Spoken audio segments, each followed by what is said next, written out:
Once a DJ is brought to you with the support of Vinyl Underground Record Store. Since 1993, VU's been shipping new and used underground house, techno, disco, hip-hop, soul and more worldwide from Northampton in the UK. They're your go-to store for upfront releases, repressed classics and deep digging for undiscovered gems, and they're a great crew to deal with who really care about the music and their customers. To show their support to the Once a DJ community, they're giving you 10% off your next order. Just head to vinylunderground.co.uk and use the code ONCEADJ10 at checkout, and you'll also get free UK delivery on all orders over £100. That's ONCEADJ10 at vinylunderground.co.uk.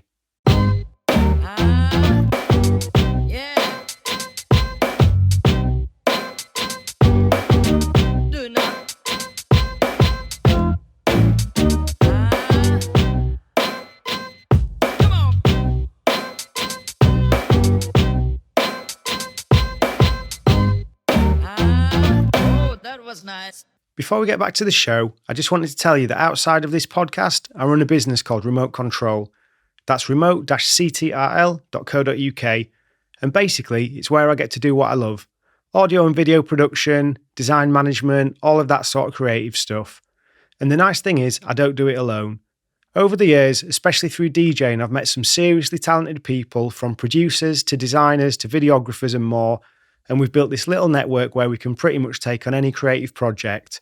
So whether you need a podcast edited or a video produced or branding work or whatever, we've got you covered. It's honestly been one of the most rewarding things I've done, working with people I actually respect and enjoy collaborating with.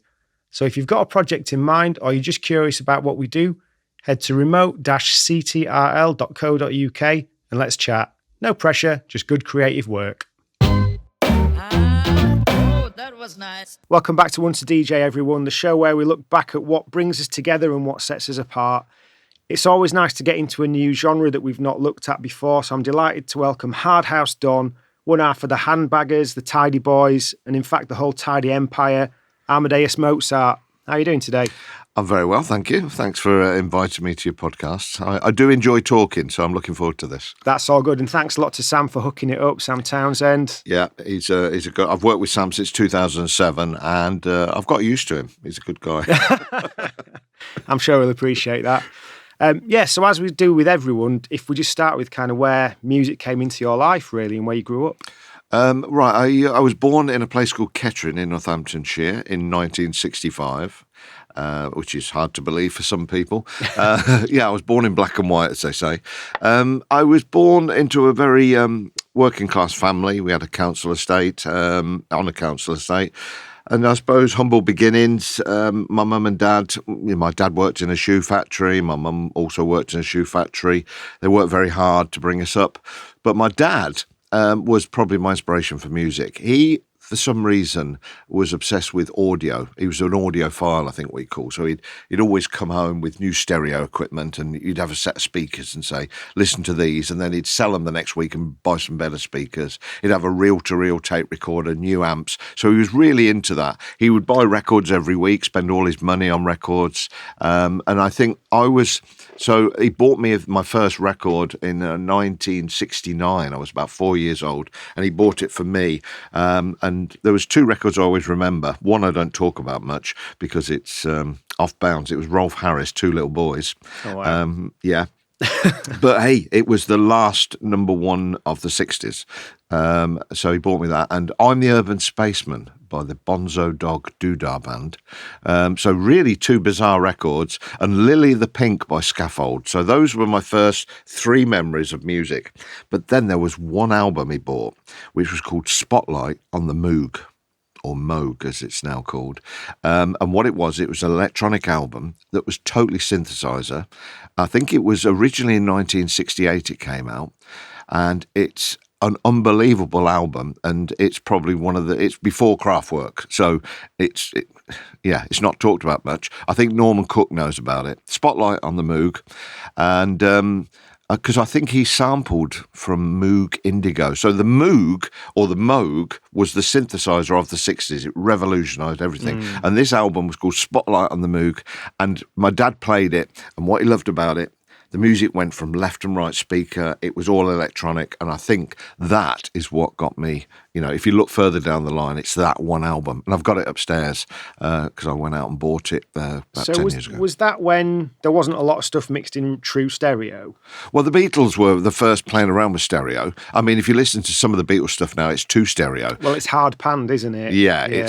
But they revolutionised that stereo stuff. But then when the Moog synthesizer came out, they did a lot of left-right playing on the synthesizer. It was panned all over the place, up and down. It was really revolutionary. So that album sticks in my mind. And like I said, all the way through the 70s, my dad would give me, £1, 50p pocket money, and on a Saturday he'd take me to a shop and say, because I think the records were about 45p then, so you'd get 2 records. Which do you want? I'd have a little record player. So I'm only about 7 or 8 at this stage. So that's quite young for my dad installed. I think my dad was a wannabe DJ, looking back, because he used to make tapes on his reel-to-reel, so what we call playlists today. Yeah. And he would buy, and these tapes were so eclectic, they were all over the place. Like you get a ballad 1 minute, you get a Donna Summer track, then you'd get some bizarre folk track, and it was like, listening-wise, it was crazy. And then he'd make a cassette, and then when we go on holiday, he was so proud of putting the tape in the cassette and sort of like,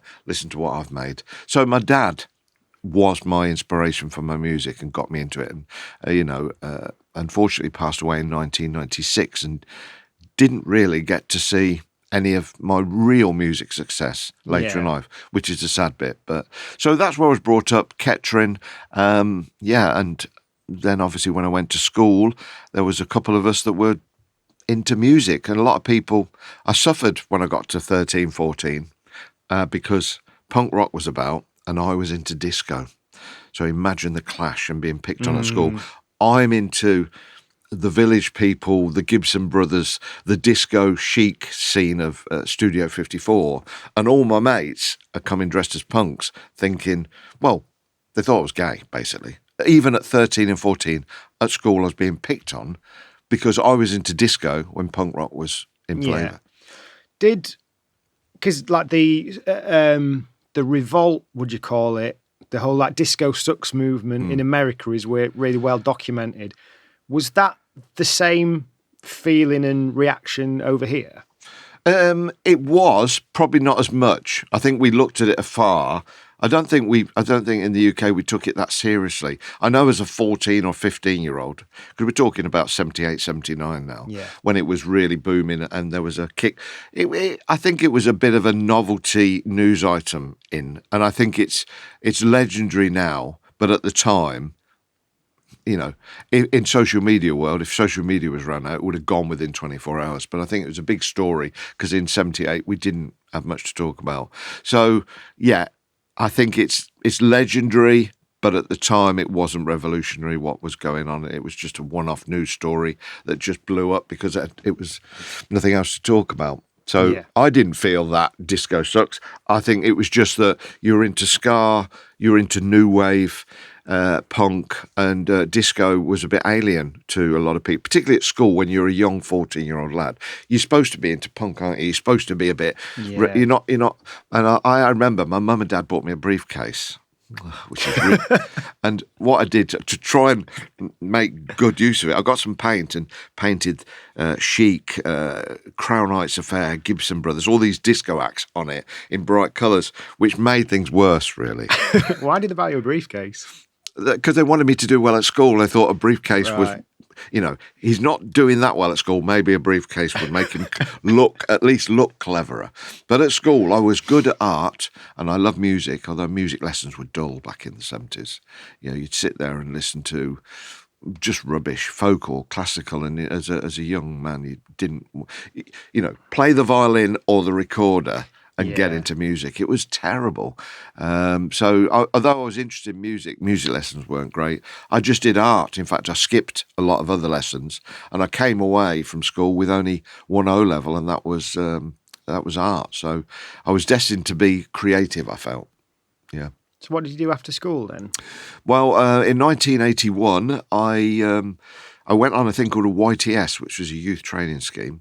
I had a choice. I could have gone to art college. And my dad said, look, you've got a choice here because you're good at art. You could go that way. or get a job and bring in some money for the family. So I got a YTS and I worked in menswear.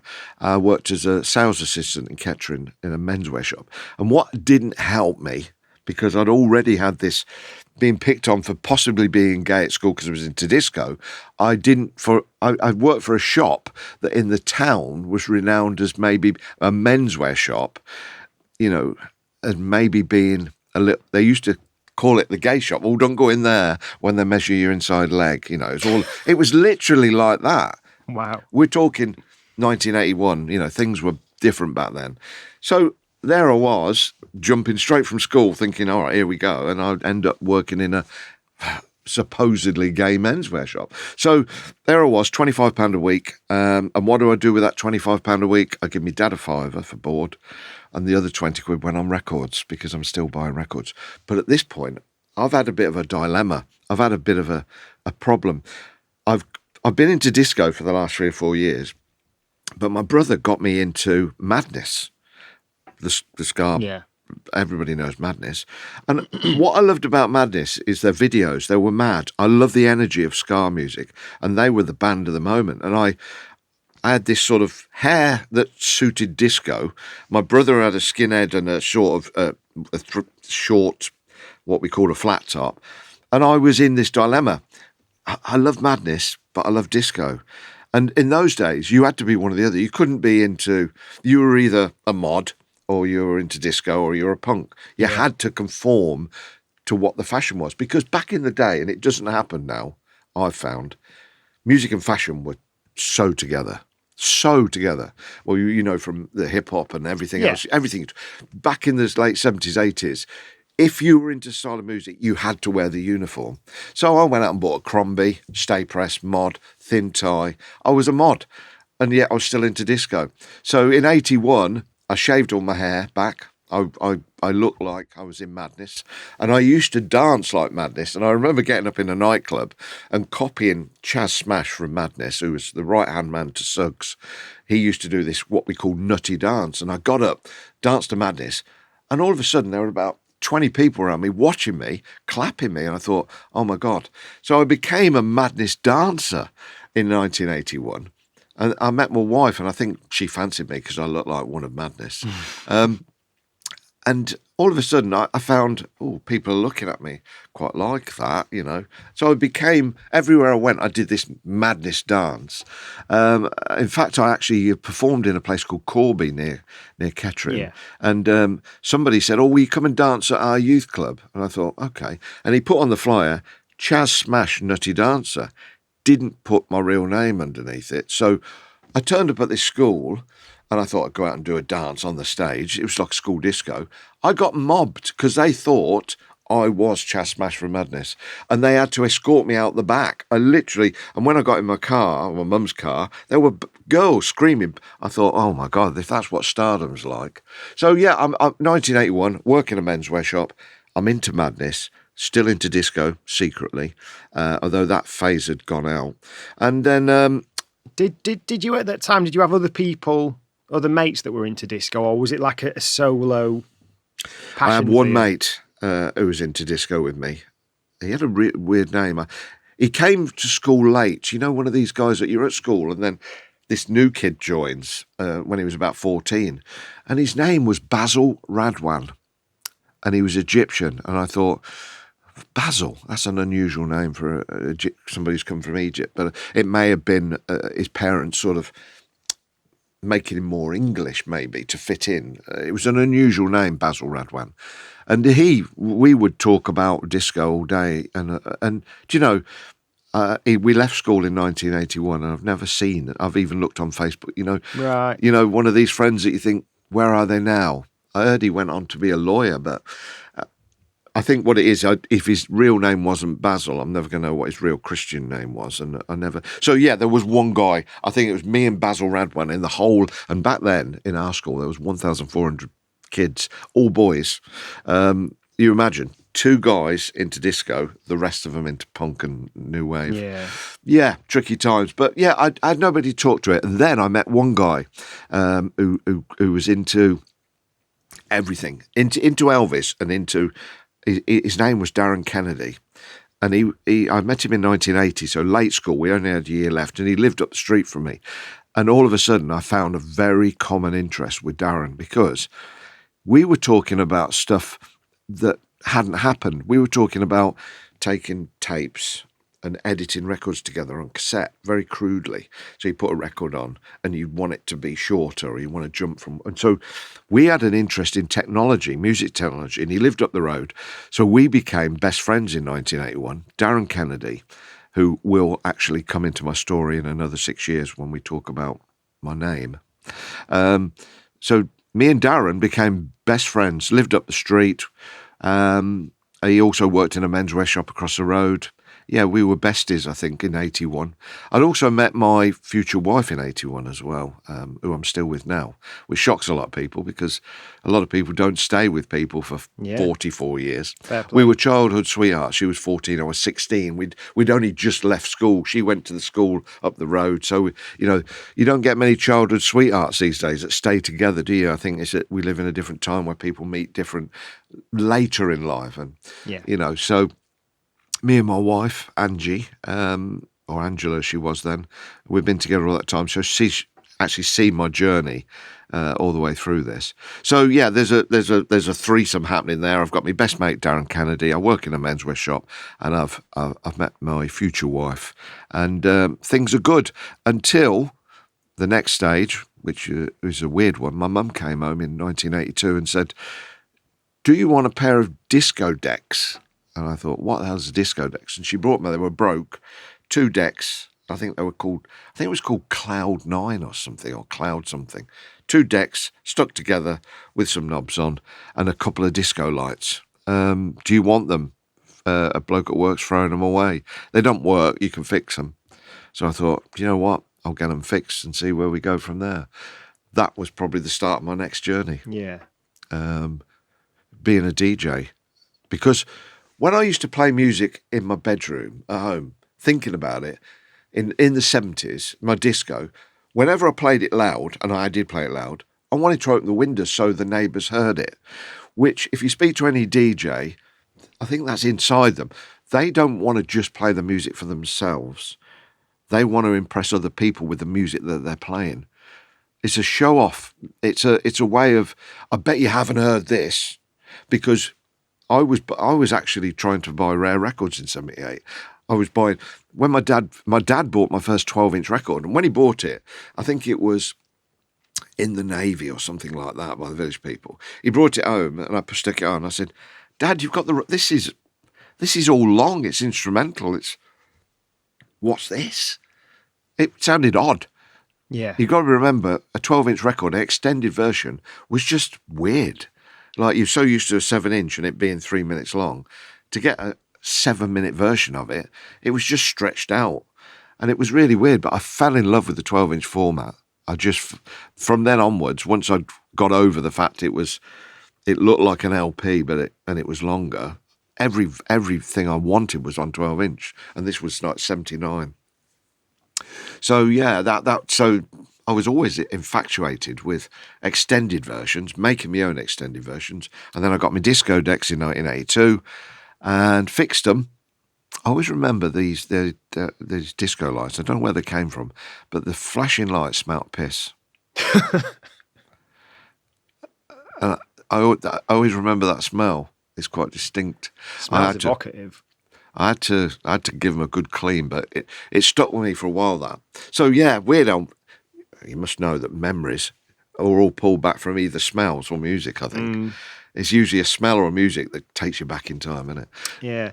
Did you have any of those? I've talked with a couple of people about you and about later bits in your story and stuff. And did you have the like the stars on 45 and stuff like that? I did. In fact, there were stars on 45. I bought those on 12-inch, and I loved them, even though I was a bit cynical about it, because although some of them they sounded like the Beatles at the time, or they sounded like ABBA, they were really good cover versions. I loved it because of the backbeat. I liked because they used a drum machine behind it. There was also another thing called Hooked on Classics back in those days, which was I think it was Lewis Clark, I think was the orchestra leader, and he'd literally done classical versions mashed up with a backbeat. I loved it. Early Jive Bunny, but we'll talk about Jive Bunny later.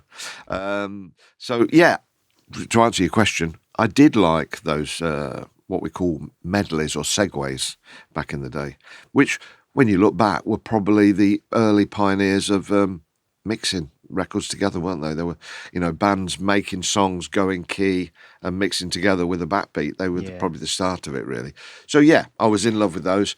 I was in love with anything that other people didn't like, which I suppose is bad as a DJ. You should be buying popular music to please the crowd. So then I became a frustrated mobile DJ. Just like Tony V, just like Carl Cox, anybody you interview, like Pete Tong, many of us of our age started as a mobile DJ. And our first gigs were usually crap, and they were usually for a mate's birthday party.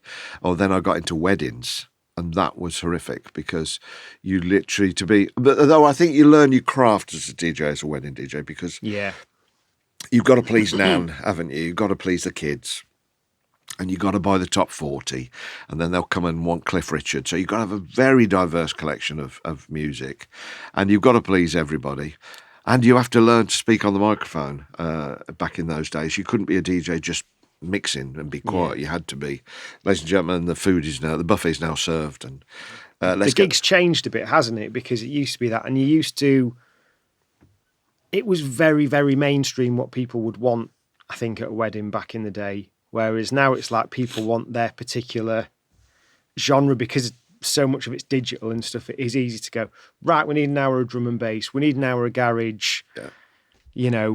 Where's the minimal techno? Whatever it is, you can kind of like go down all these routes whilst, like you say, still having to please Nan and the kids that are skidding on the knees. I don't know whether it's easier today or harder. I can't work it out. But back in the day, they wouldn't actually, apart from a couple of well-known tracks that are in the charts, most people would ask for Motown.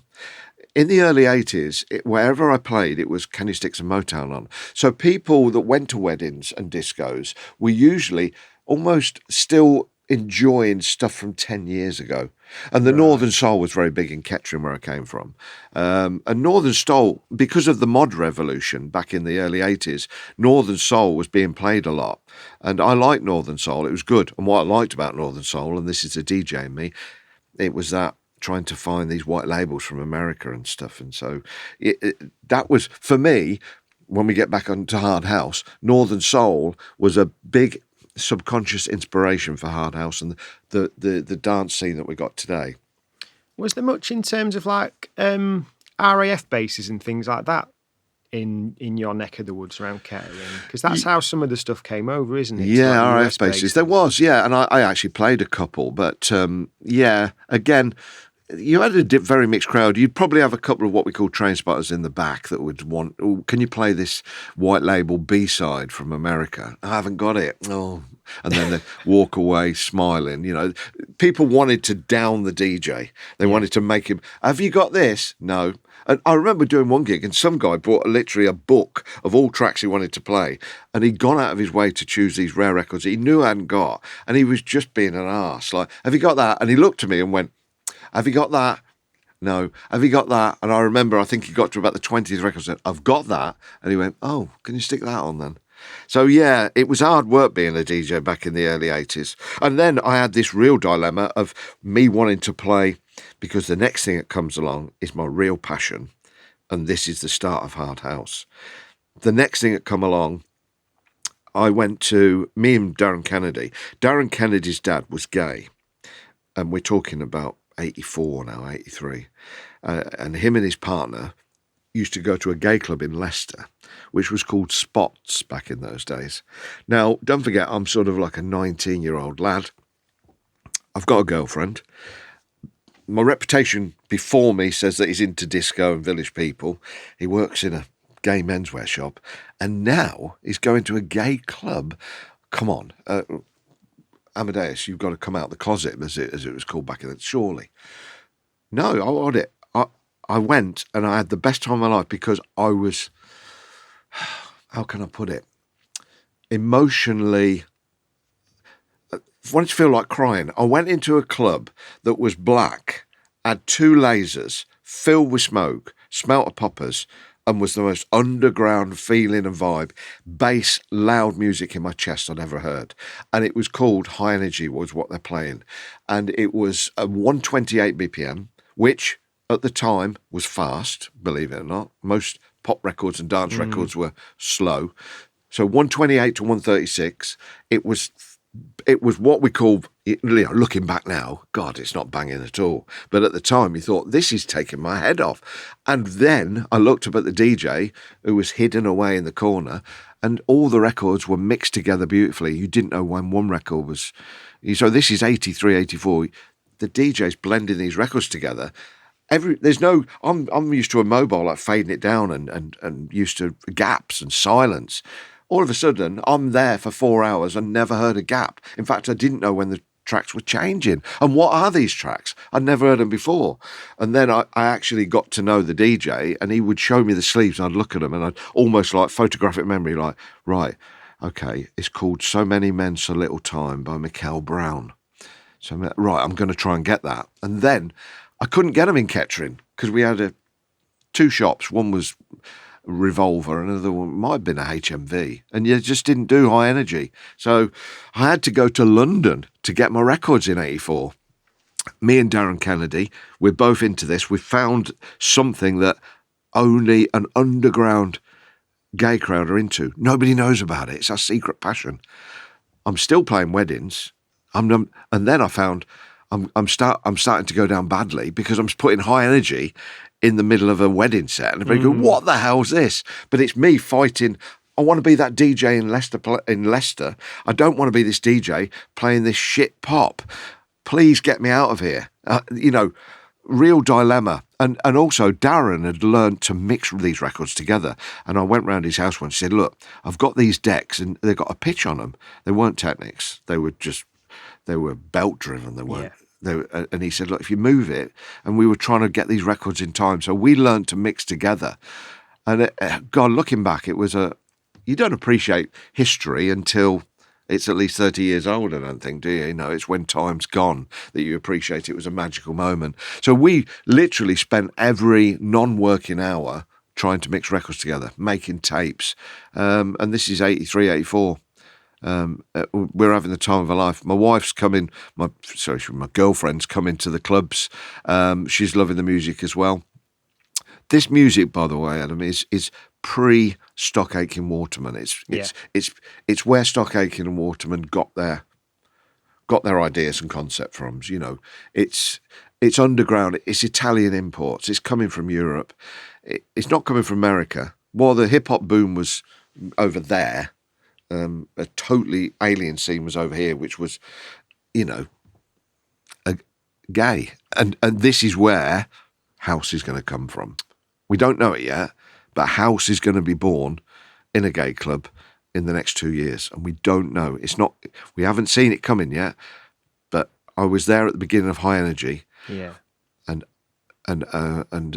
if I jump 2 years 1 year to 85, I'll never forget where I first heard a house record, and it was in Birmingham, and I think it was Tony DeVee that was playing it, and it was a Monday night, and it was a gay night called Bolts, and they put these, and this is the first as well, a nightclub that's got another name.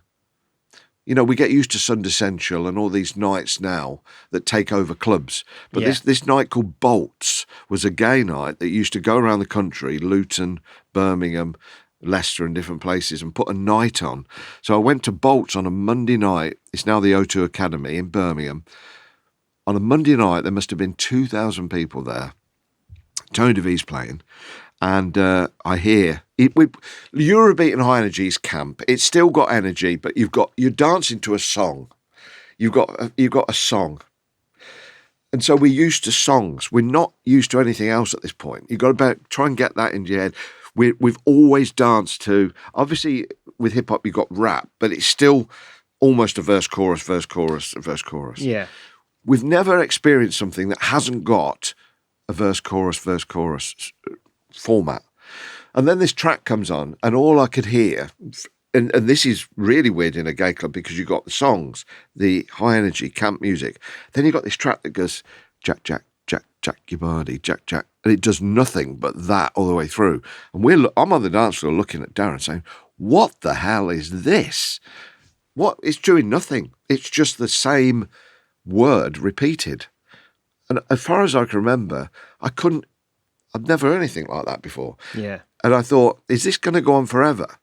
And then halfway through, probably 4 minutes into it, you think, this is shit. This is like the record's stuck or something's going wrong here. And then you realise, actually, I like it. And then obviously you get used to it. So house music was 85, 86, came from the gay clubs in America. The gay DJs over here and gay clubs played it. I was there at the birth of it. I jumped straight on it. I had to get all these imports from America, Chicago House. I had to get it. And so I was in Kettering, sleepy town of Kettering. I was a DJ, now working in a nightclub, supposed to be playing pop music, wearing a suit. I was turning up in jeans and a vest, playing house music. And I didn't know it, that it was revolutionary at the time. You just thought it was another. Yeah. You didn't realise it was going to change the world. Yeah, you mentioned Tony there, Tony DeVee. Yeah. He's from your neck of the woods, isn't he? He was from Birmingham originally. Oh, right. He's from sorry. Birmingham. Well, although that's why I got to meet him or follow him, because he played in a nightclub called the Nightingale. He was a resident there, and he played at Bolts. But when I first when I saw him play, I'll never forget the moment, because I was on a staircase looking down at the DJ booth, and Tony was on, and he would start at 108 BPM and finish at 136, because back in those days you had one DJ all night. Yeah. That was it. So he literally built it up over 4 hours from those BPMs. And he was playing Hot Chocolate or something, 12-inch. And then he mixed into Madonna, Open Your Heart. And then he plugged in a keyboard and he started playing the chords of Madonna, Open Your Heart over the link of these two records.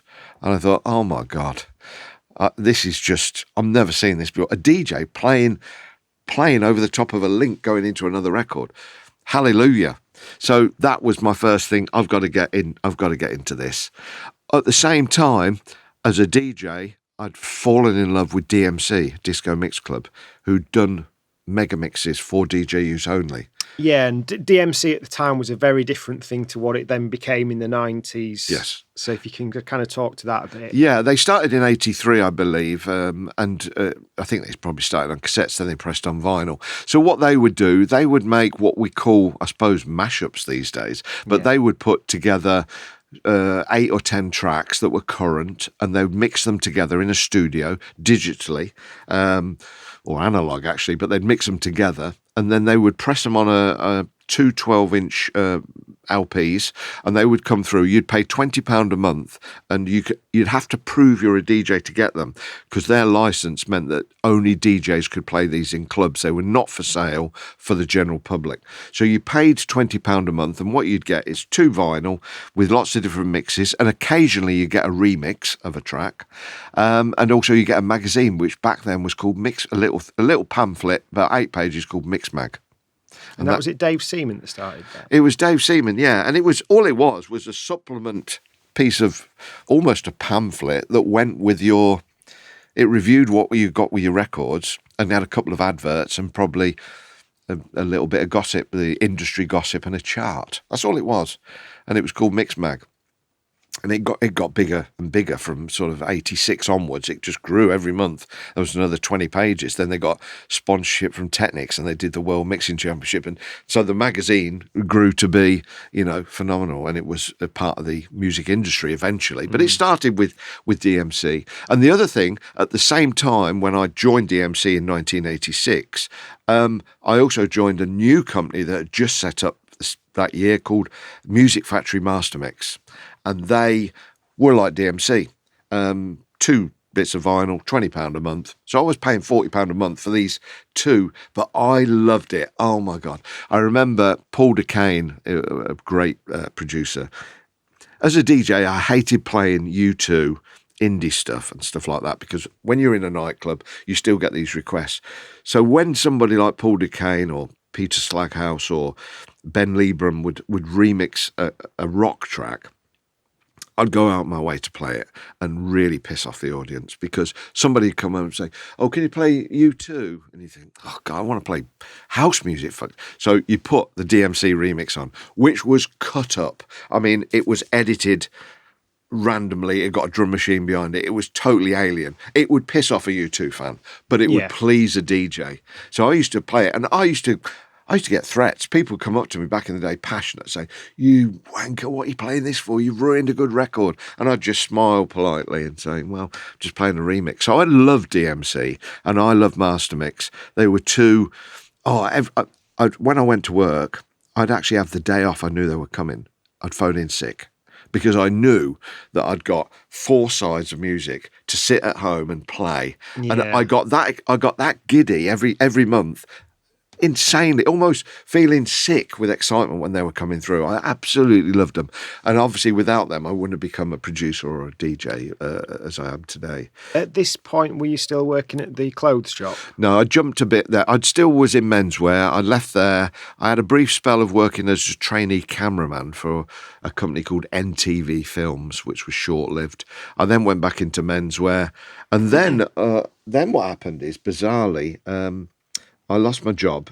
I think it was because I loved music too much and I wanted to be at home mixing records and listening to DMC and mastermix, not wanting to work, that I had a 6 months unemployed. And during that 6 months, my mate said to me, "Why don't you do something with your day as well as mixing? Can you come and help us out at this charity called Mind," which was the National Association for Mental Health. And so we're talking 85 now, 86. So I did some voluntary work for Mind. I thought, you know what, that's good work. I like enjoying it, helping others. Yeah. So what we did is we set up a group in Kettering and Corby, and we set up what was called a day group, where people would literally come with mental health issues of varying sorts, and we would pick them up in a like an ambulance, and we'd pick them up and we'd have a what's called a coffee morning, and we'd cook them dinner and we'd talk. And the best thing about mental health, as we all now know, but back in the day probably didn't realise, was talking. Other people talking about other people about their problems. So it was a self-help group. And so anyway, I must have impressed them, because Mind then said, "We've got an opportunity for you to come and work for us for a year if you want on a scheme." And I joined Mind. So I was a healthcare worker for Mind in 86. What was the kind of perception of, because we all know what mental health, like the level of awareness we have around it now. What was the perception, and kind of, was there a lot of shame with people coming and saying, "I feel this certain way"? Was there like a stigma attached to it? We didn't know much about it. I mean, Mind did. They were very early adopters of knowing it. But we would have extreme cases of people that were just a little bit depressed come in, from people that were what we call schizophrenic and manic depression, and they were on medication. And one thing about people that do get into the medication, of the dangerous part for people, is when people are on medication to stable their mental health, particularly schizophrenia and manic depression, the trait in all of them is they take the medication and it fixes them and calms them. But when they feel better, they start to refuse to take the medication, and therefore then you have problems. So we would have these day groups, and some days we would know that some people have not taken the medication because they were difficult customers to deal with, and very. But as far as the stigma goes, do you know what? It was almost not talked about, to the point of. And this sounds horrible, but people used to, kids at school were cruel, and they'd call you a loony and they'd put you in a loony bin, and these real horrible words. There was no, they'd say, "Oh, your Auntie Jill's coming around today. She's got bad nerves." I think that was about she's had trouble with her nerves. Or you were either the mad woman who lives down the street who rides a bike shouting. There were outcasts, people that were, if you were extreme with your mental health, schizophrenia and manic depression, you were a bit of a oddball. And if you were just mildly depressed, people didn't talk about it, particularly men, as we now know, is a big problem. I think women were probably more vocal about, the menopause and the sort of postnatal depression. That, postnatal depression was a thing we talked about in the 80s, but we didn't talk about a man being depressed in his 40s and feeling down. Although back in the day, I will say this, I do think, and this might be a controversial opinion, I do think and it sounds horrible, get up and get on with it approach was more it's what you did back then. I'm not saying it's right, but it's what you did.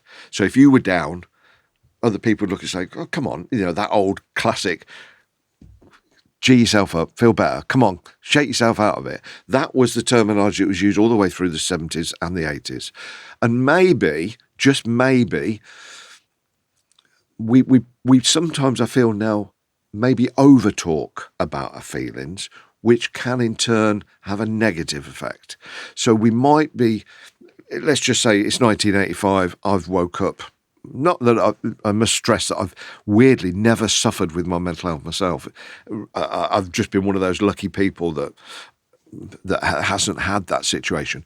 But yeah, if you go to the 80s and you wake up and you are probably feeling depressed, I think with your mates rallying around and it not being the norm, it probably did jolt you a little bit to get on with life, and you probably did battle through difficult times better. More resilient, I think's the word. Well, this is where stoicism can be quite a good tool, isn't it? Yeah, but I think nowadays, it's better that we're talking about it, don't get me wrong, but we've got to be very careful that we don't over-talk it, and therefore, I know this for a fact, that some people come to me and they say, oh, I'm really, really depressed. When I dig deep and chat to them, they're just having a tricky time and they will come out the other side. It's okay to wake up some days. As a creative person particularly, we're supposed to be renowned for ups and downs. We're supposed to be. It's in our psyche to be excited one day and don't want to get out of bed the next. But I know through difficult times, you can trick your brain a little bit. Not everybody. I'm just talking about real straight down the middle people who deal with some days feeling like they don't want to go to work and they don't want to do that.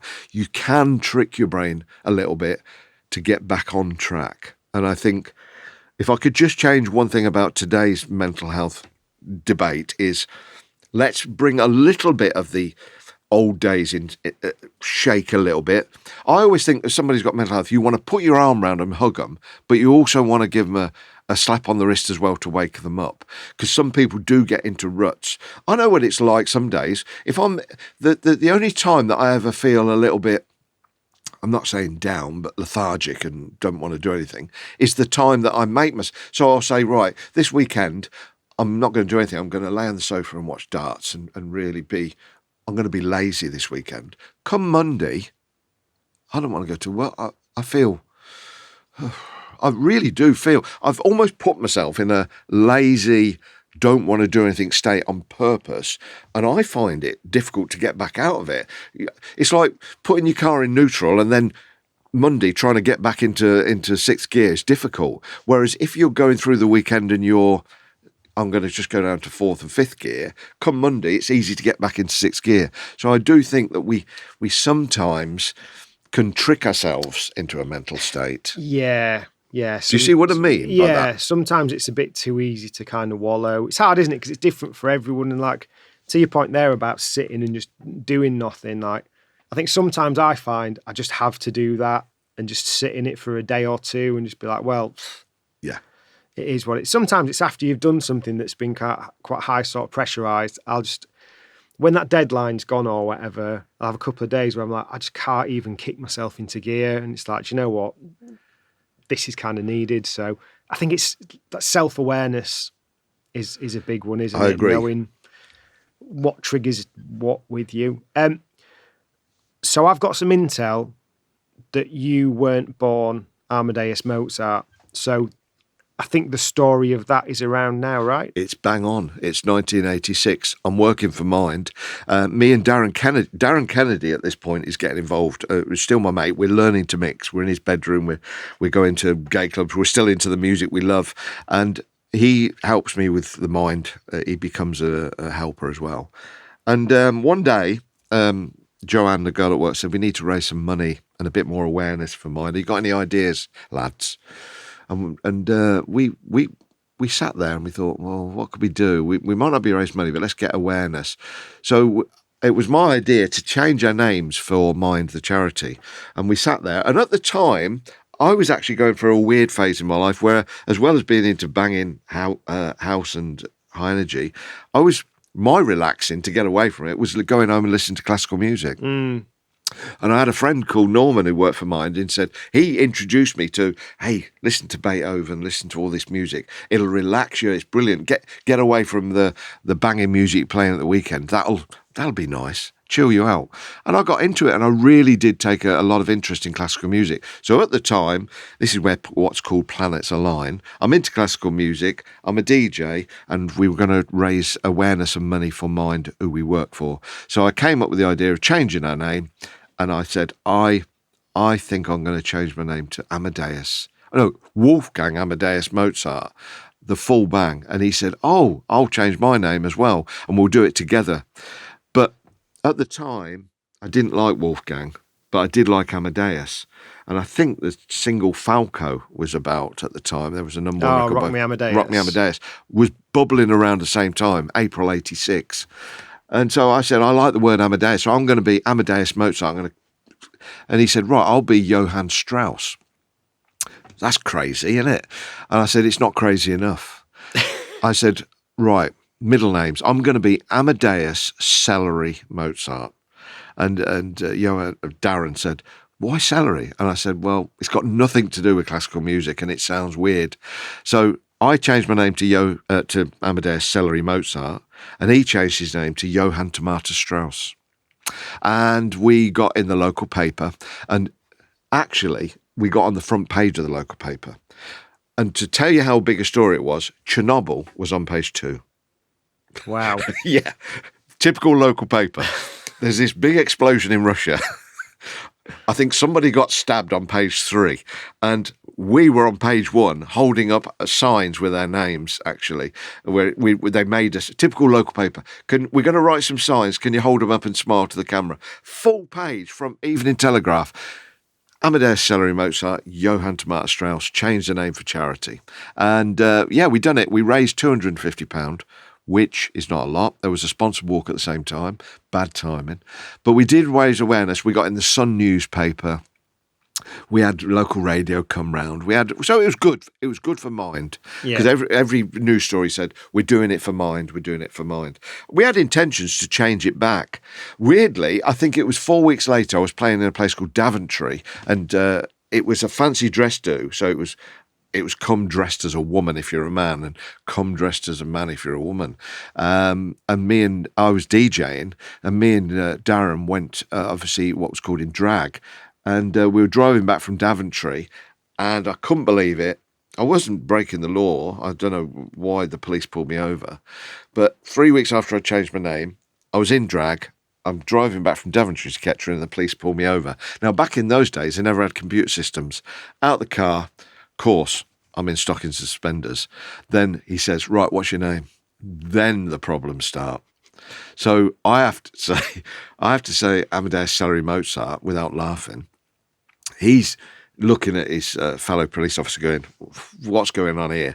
Asked what Darren's name was, and he says Johann Tomato Strauss. Of course, we're literally pulled over, and they have to take us to the station and have to do checks on us because it just doesn't make sense. It really didn't. So I've had a lot of interesting times. And like I said, we were going to change our names back. But I thought, I'm a DJ and I'm getting a lot of attention with this name. So I'm going to stick with it. The wife had to get used to calling me, well, we shortened it in the end because Amadeus is a bit of a tongue twister. So when it's written down, people were confused over the name. So they shortened it to Ammo, and to this very day, I'm Ammo. And me and my wife got married 5 years later, and she became Angie Mozart. And my son, who was born in 93, became Max Mix Mozart. But there's a reason why his name's that, because I'm just about to get onto, I can quickly sidestep that. And then, as well as DMC and mastermix, there was a Spanish mix team in Spain called Max Mix, and they did albums that absolutely took the piss out of mixing. It was like It was like on acid. They just didn't put two records together. They mashed them together unbelievably. They use samplers. They literally, the most creative way to get from, in the old days, it was how smooth can we get from one track to another? Not with mastermix. How radical can we get from that track to that track? We're going to edit the hell out of it. And it was so entertaining. The Spanish albums, they're called Max-Mix. I think you can check them out on YouTube. Max-Mix 6 is unbelievable. They took Kylie Minogue's voice, put it over the top, pitched it down to Rick Astley's voice, and literally played the whole track on a keyboard. I was blown away. Were they doing this from the master, or did they get multi-tracks? Well, there was such a big compilation that sometimes they would do it from the master, but I think the record, because they were like that's called music in Spain, they were so big, TV advertised, that record companies wanted their track on, so they would send them the a cappella and the master. Right. So now, all of a sudden, that opened it up. And let's talk about inspirations at this point in time. I've got Tony DeVee as a DJ. I've got Max Mix doing these Spanish mix albums. I've got DMC and Mastermix. And at this time, there's another guy called Peter Slaghouse, or Slaghouse. He's Dutch. He's a young DJ from just outside Amsterdam, and he's remixing tracks. And he's doing things that I'd never done. He's actually not just putting a backbeat behind it. He's replaying everything. He's doing magical things. I actually got to know Peter Slaghouse. He went on to do a top 40 hit called Jack to the Sound of the Underground, which was by, if you translate Slaghouse to English, it turns into Hit House.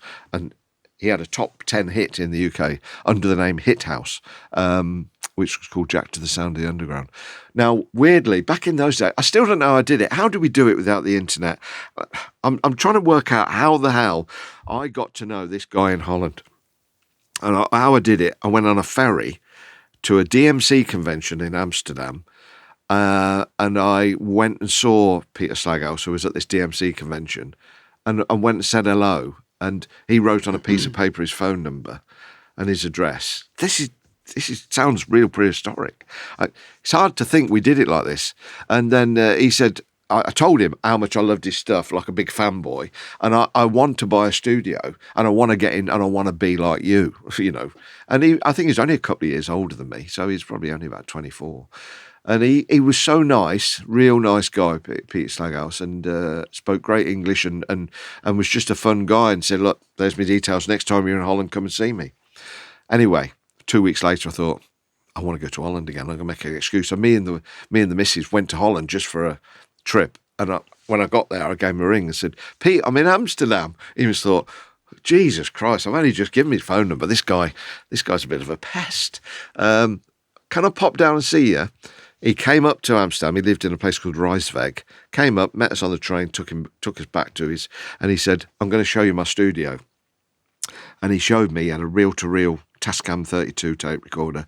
He had a Akai keyboard, an Akai S950, and a few little outboard keyboards. And it was a small studio, about the size of this podcast room. And I just looked at it and my tongue was out. And he said, you know that, he just remixed Evelyn Thomas, High Energy, on Record Shack Records. And there were some bits in there that I couldn't work out how it's done.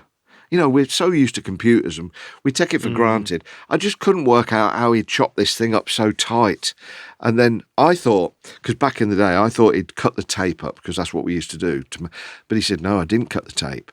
I took 2 seconds of the track, put it in the Akai sampler, I put it on the keyboard, and then I played it really fast and recorded it in. And I said, oh, you couldn't have done. He said, let me show you. And I watched him there do it. And I did, not many times I cry in life, but I nearly wept in front of this grown man showing me how to do it. I said to Ange on the ferry on the way back, right, I need to get a loan. I've got to get a studio.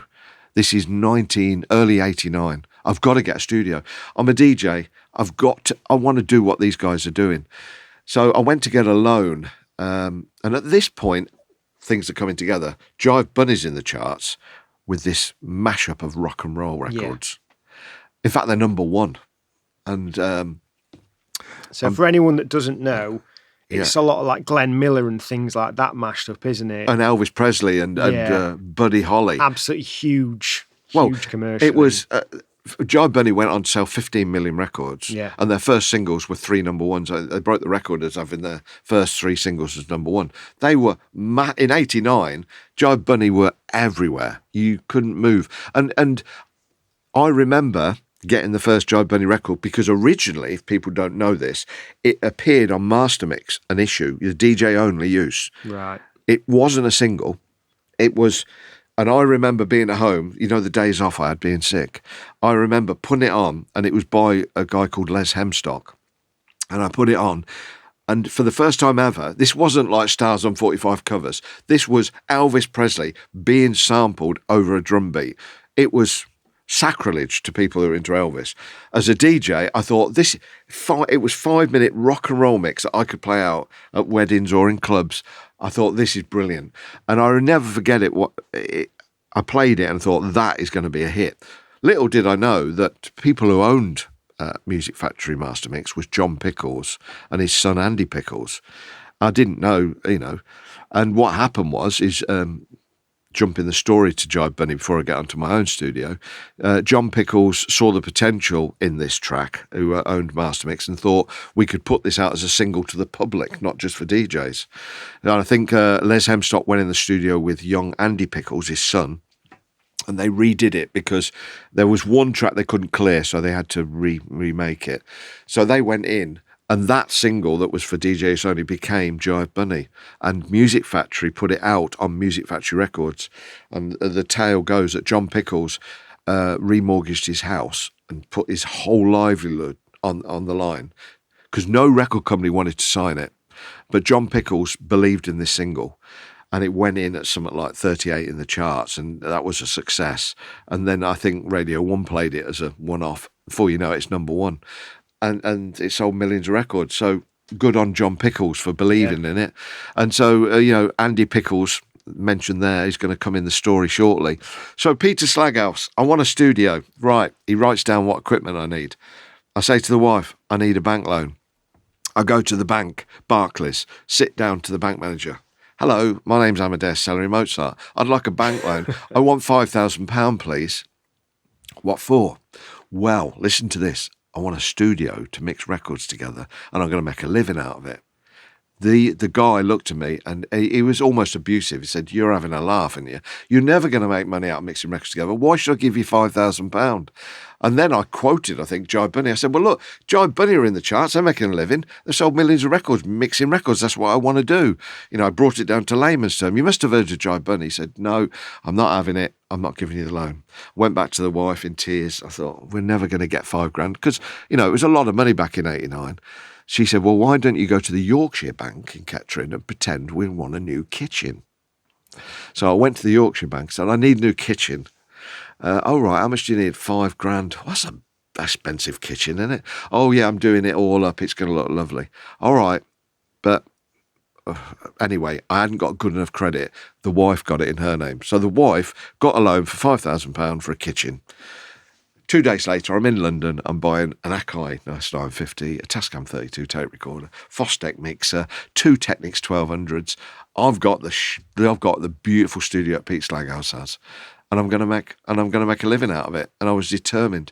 And I do believe sometimes, and Andy Pickles always says this: if you believe in something a lot, it can happen. Negative thoughts, without getting too love, light and rainbow. Sometimes, going back on the mental health thing, if you think it's not going to happen, it sometimes doesn't happen. I do believe a lot of entrepreneurs in life, they're either misguided, thick, or thick-skinned. I can't work it out. Because when the entrepreneurs I've met, they do things that I would never dream of doing and pushing it and stick with it, when most of us with an intelligent brain would say, I'm giving up. Yeah. But entrepreneurs don't. They're so focused. So for that moment in time, I was focused. I'm going to be a big DJ, and I'm going to be like Pete Slaghouse, and I'm going to be a superstar. I had that moment. And I got the studio, set it up. And of course, back in those days, there's no YouTube. You've got a Japanese manual to learn an Akai S950 manual. It's about that thick. There's about 2 pages in English. Oh my God. So I did probably spend the next 6 months in my bedroom reading manuals and learning how to do it. And even just doing a single, like, little simple thing on something like that. You've got this little control panel and a jog wheel, haven't you? Yeah, it's a nightmare. It's a little blue window. And if you want to get to the drum beat, you have to work out, okay, I think it's 250 milliseconds in.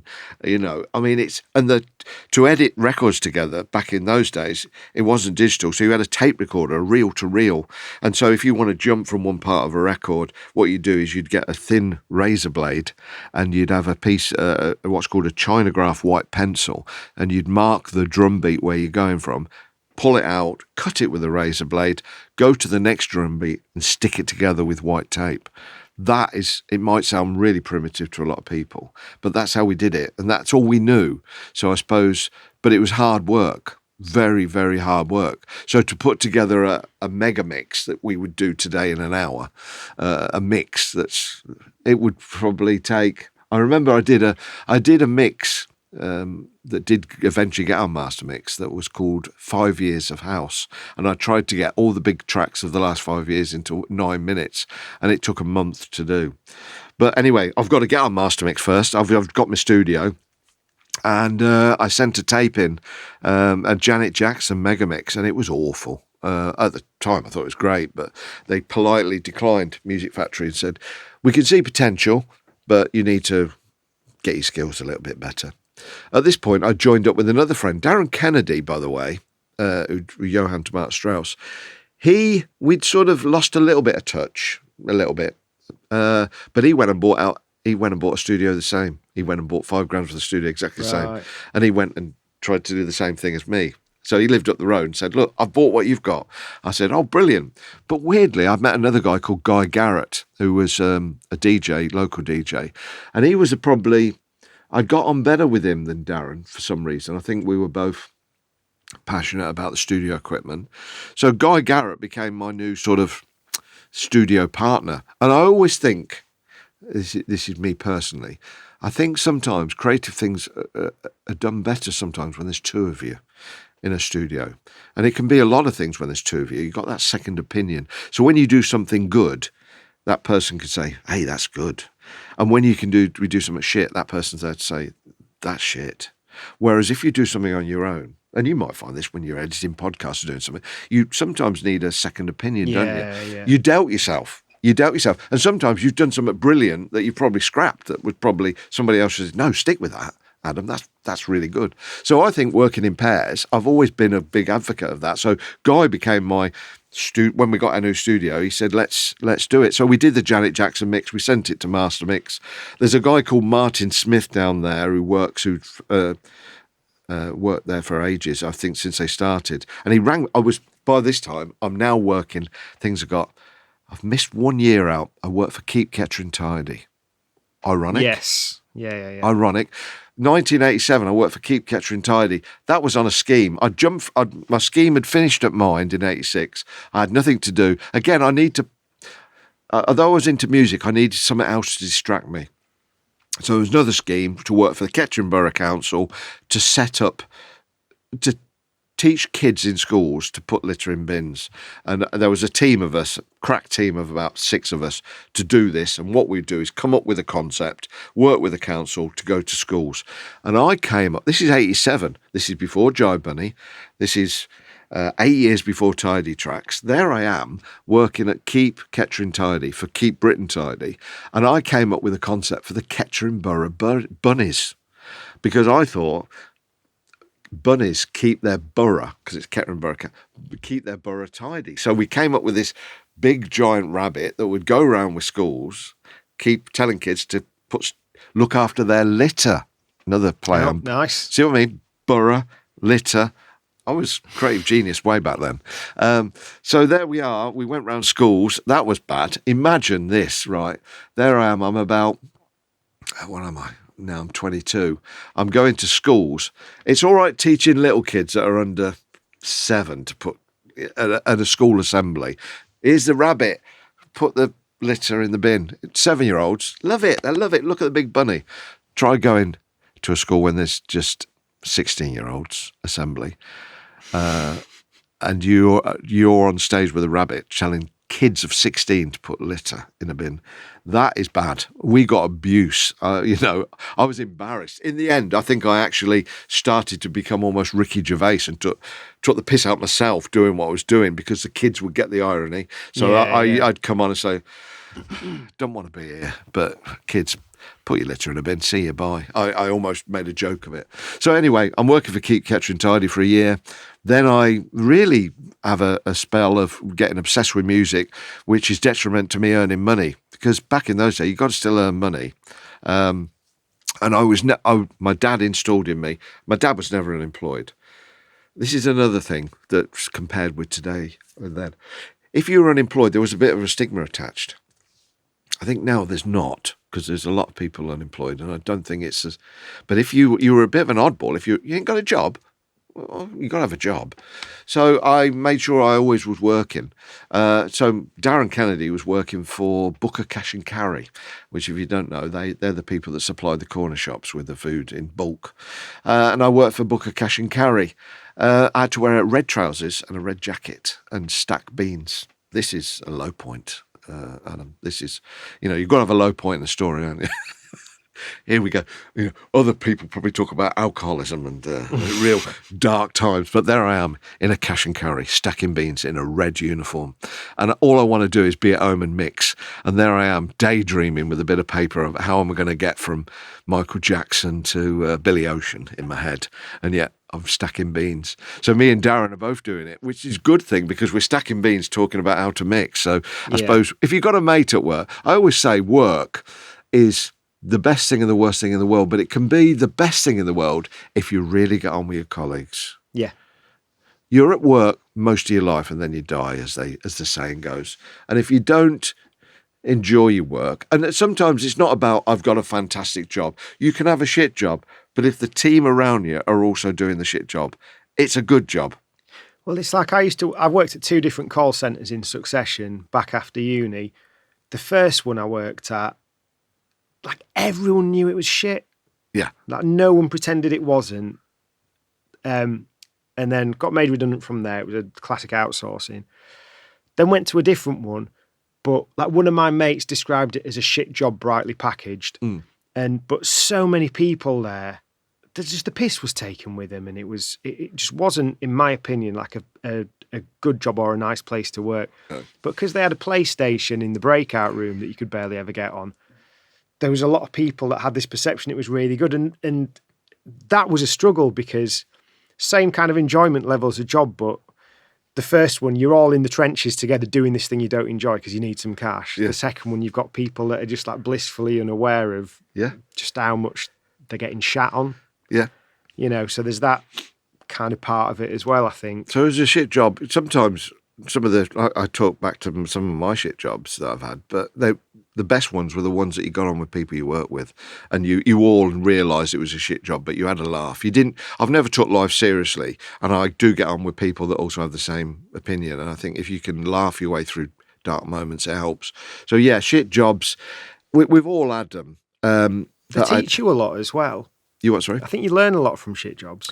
Yeah, I think I've learned a lot through having shit jobs. I think one thing that people don't have today, which we had back in I don't want to ever sound like an old man, and I always say there's some brilliant things today that I would never, I take for granted that I absolutely love, but there's some things from the past that I wish we still had, and sometimes they're sentiments, they're thoughts, and I think some things were better in the old days, not much, but some things, and I think the fact that we were more, the word keeps coming up, resilient, and I think having a shit job, it's like DJing a shit wedding makes you a good DJ when you do play Hard House in front of 8,000 people at Global Gathering. That's easy because I've done that. And it's the same with having a shit job. If you have a lot of shit jobs, then you have a nice job. You do that job really well because you appreciate bad times. And it's light and shade. You're never going to enjoy something really, you're never going to know it's good unless you've done something bad. So it's the same with jobs. You're right. You toughen up, you're resilient, and you appreciate what you're doing now if you're enjoying what you know, if you've had shit jobs. And I've had some shit jobs. And I think a lot of people these days expect, particularly DJs and producers, they expect to leave school, get an Instagram account, and then play big gigs. And nobody's an instant success, are they? Some people are, but a majority have had to work quite hard behind the scenes to get where they are. Well, if you look at like in the DJ world, Fish 56 Octagon's quite a controversial one. Yeah. Because he's getting these gigs that everyone aspires for, but he spent a lot of time building up a following through different things. First, he was learning the trade of how to use social, doing like car restoration videos and stuff. Right, yeah. And then he's kind of used the skills he's got from that and leveraged his existing audience to build one. Have you met Ben before? No, I've not met him. Right. Well, but his story I think is really interesting. I listened to him on Dodge Woodall's podcast and I learnt a lot. And you're like, it's when you get past that, this guy's got really popular really quickly and now he's playing Glastonbury sets and stuff like that. No, this guy's worked.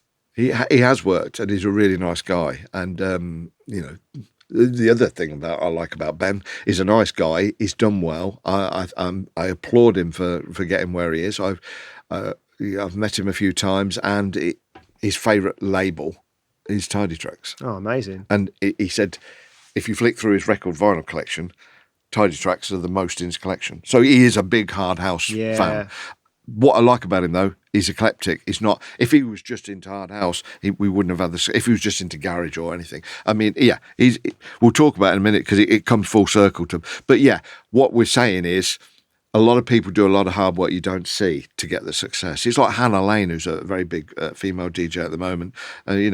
She looks like an overnight success in the world, but she's worked in Dundee and played in shit clubs and done 10 years of hard graft and played to nobody. And the Pete Tongs and the Carl Coxes, don't forget, well, I'm just getting to that point, but we've played with Carl Cox before when he was not known, and we've all done shit. So the moral of the story is, working in cash and carry, wearing a red uniform, it's just got to be done. I had to make money. I had to fund my records, because that's the other thing. As a mobile DJ in the 80s, you'd earn 50 quid and go and spend 60 quid on next week's records. Yeah. That's a classic tale. And it's the same. So, and also, I'd got a house by then at this point. We'd got our first house. The wife was saying, by the way, please don't buy an Akai 1000. We need some curtains. And we got no carpet. And guess what? I got some money and I bought an S1000. She's still with you? Yeah. I mean, this is a low point and a good point. This is a turning point. So we're sending tapes to Music Factory, got my first house, no money. I mean, I'm having to put my hand down the back of the sofa, and we were eating tinned tomatoes because they were about 12p with bread dipped in. And at this point, I'm sacrificing what I'm eating.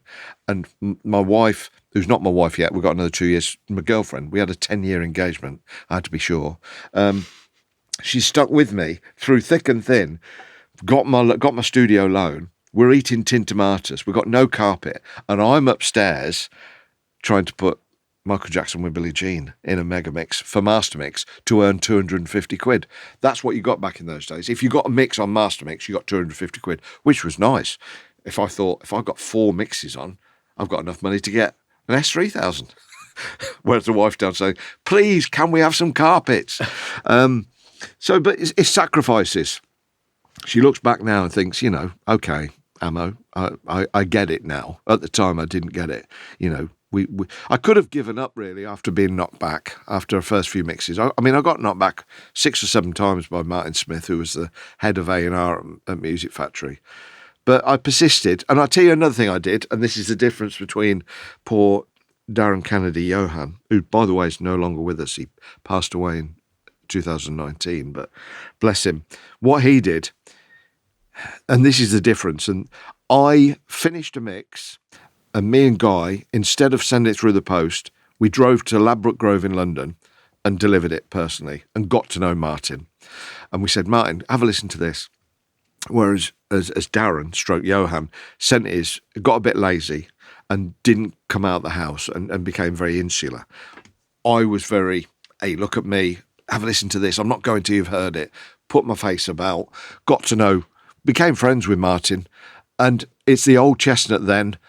It's not what you know, it's who you know. And I'm not abusing that situation. I got to know Martin. We became very good friends to the point that he actually moved from Hastings to Kettering because we became good friends. So he's my idol. And at this point, there's so many stories trying to crowbar in. At this point, he is number 14 in the charts, Martin Smith. And he's number 1 in the album charts with an album called Megabass, which was probably the first underground mix album commercially. You know, you'd had Jive Bunny, but Megabass, check it out on YouTube. It's the current underground dance records mixed with a couple of pop tracks, but mainly underground, mashed up, fast flying, 20 minutes, unbelievable. And there's one segment in the middle of Megabass 1, the album, which I heard exclusively the first time because I went down to Martin to give him my latest tape, and he'd said he'd just bought an Atari 1040 computer, and he said, you know how you're doing it with the sequencer? Forget it. Computers are the way forward. Look at this. And he played me the segment where he'd sampled Black Box, which was Lolita Holloway, where she screams. And what he'd done, this is a bit technical if you're listening, so bear with me.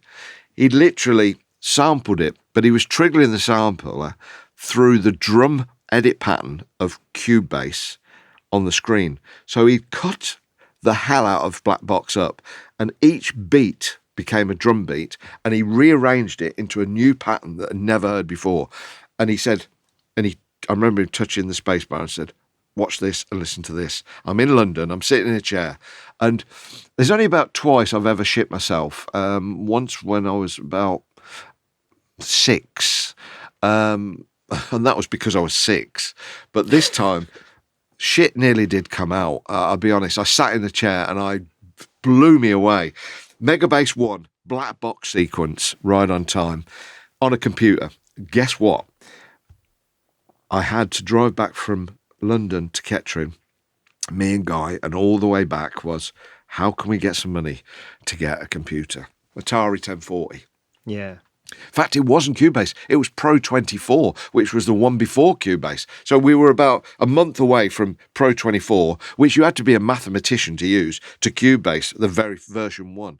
So we got back. Guy said, I'm going to get a loan this time, not your wife. Guy, bless him, Guy Garrett, got a loan. We got a computer.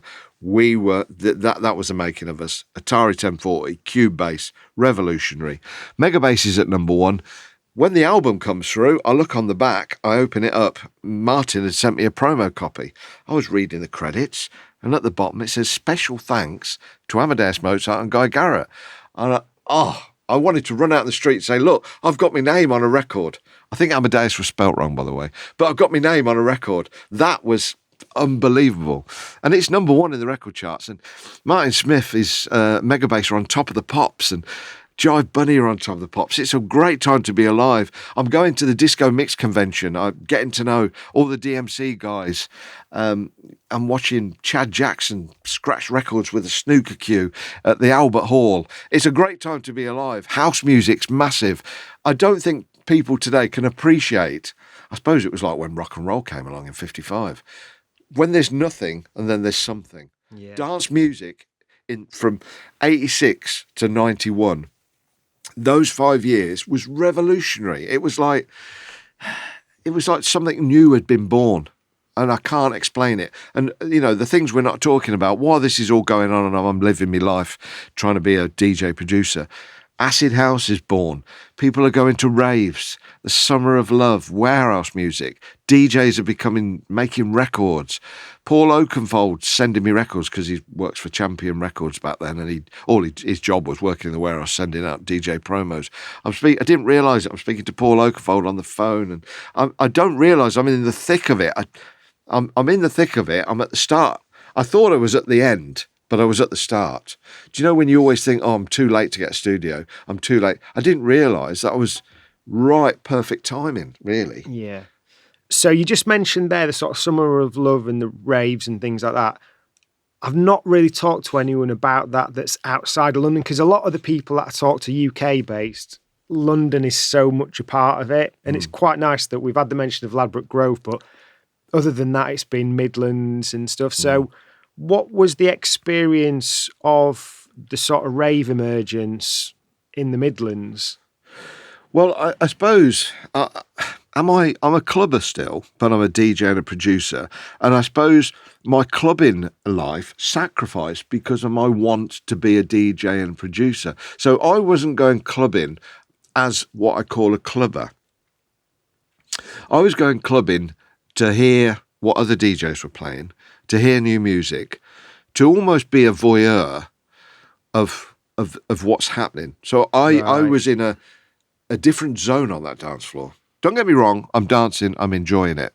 But I'm looking at it as like, imagine if I was a promoter. Would I have more lasers? Is the sound right? DJ's mixing well tonight. Good. I'm analysing everything. Whereas people around me are chewing their face off. Yeah. And this is a good point for me to say, I'm now 60 and I've never took any drug in my life. Anything. Not a pill, not a powder. I didn't even sniff poppers. And there's a reason for that. Because if I jump back to 1982, I went to the doctors with a cough. I thought I had a chest infection. And they said, we think you've got a heart murmur. Oh. Next thing, I'm in Middlesex Hospital in London for a week doing all tests on my heart and scans.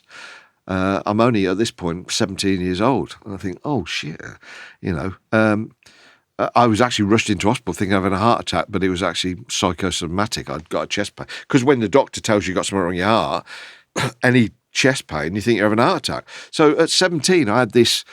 I was still dancing to madness. I was still an active young man. I was playing football as well, but I was told that I'd got a heart murmur. So this played on my mind. So when we jump forward to people going to clubs, sniffing poppers, taking this thing called ecstasy, cocaine and the drug revolution, I put my hand up and said, no, because I was too scared that if I took anything, it would affect this heart and I'd have a heart attack on the dance floor. So I became the only one on the dance floor that was drinking a bottle of water that was not doing anything. And, it was the golden era. We can't. And by the way, Johan, Darren Kennedy at this point, is going to these raves. He is my mate still, and he is taking drugs and he is having the time of his life. So we maybe this, I said that we drifted. Yeah.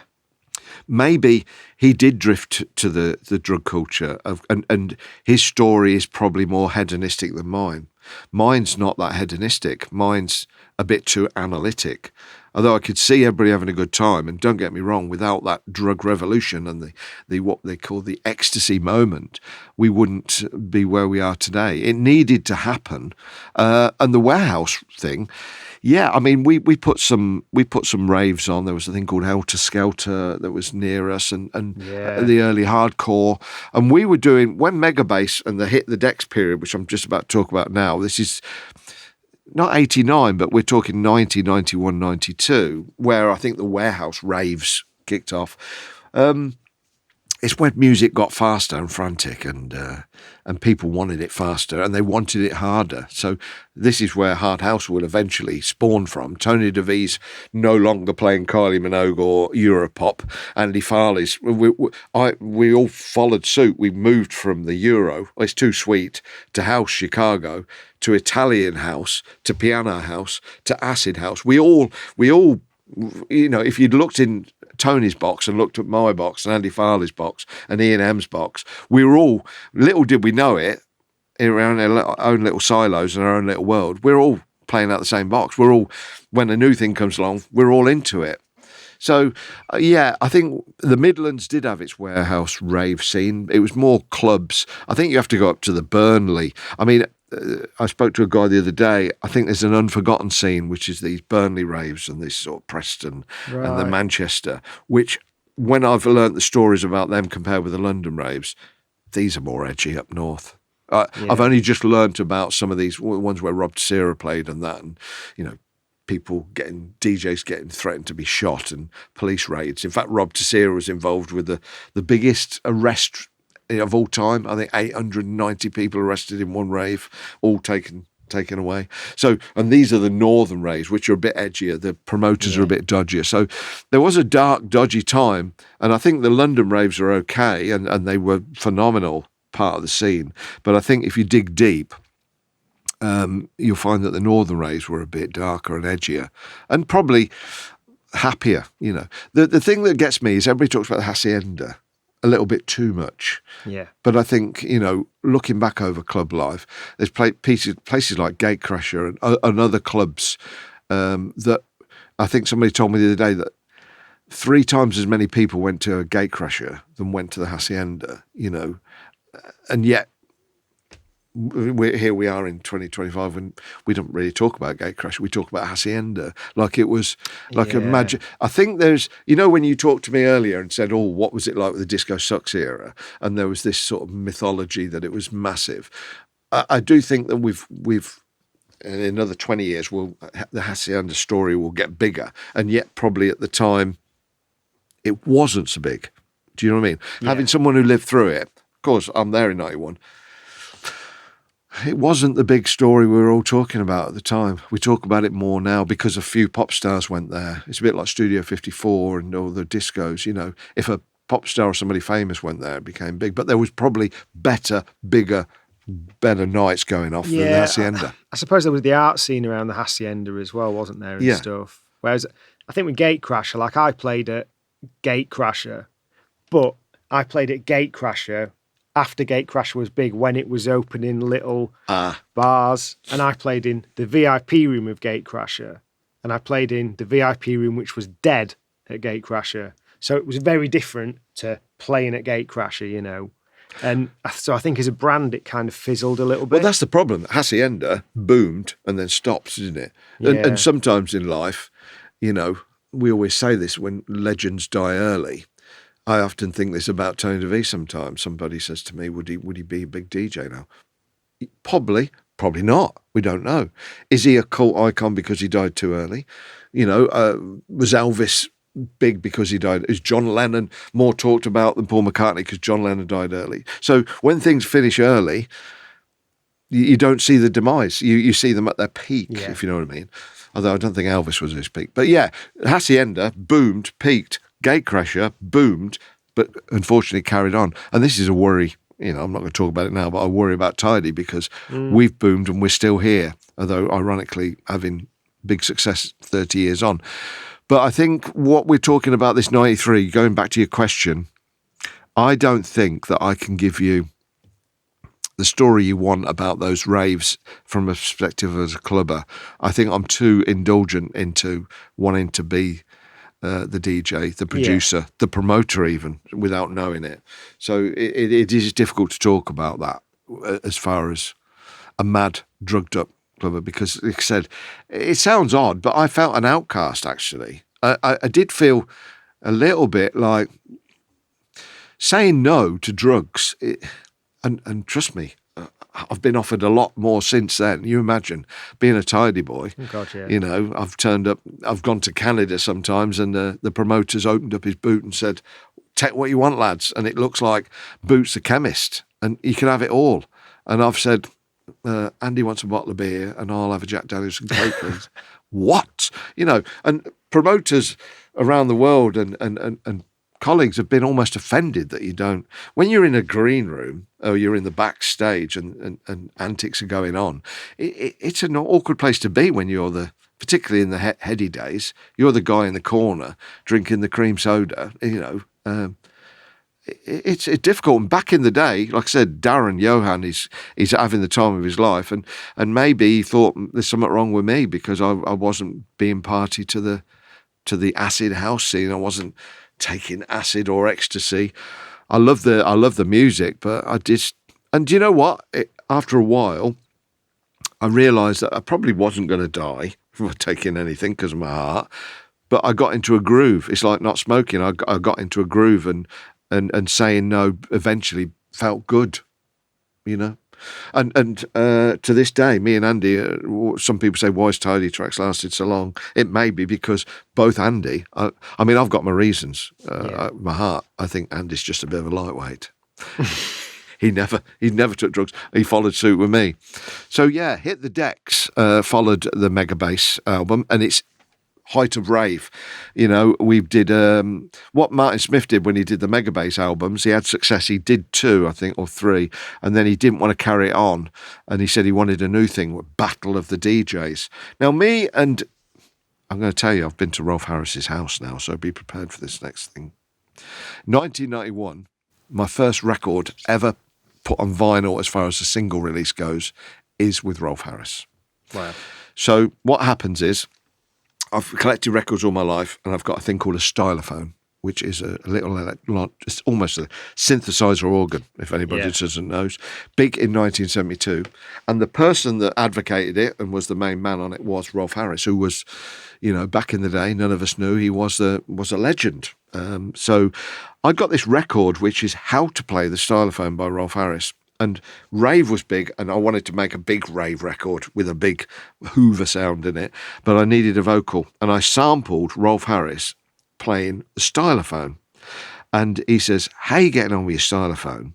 Listen to this sound. Isn't it marvellous?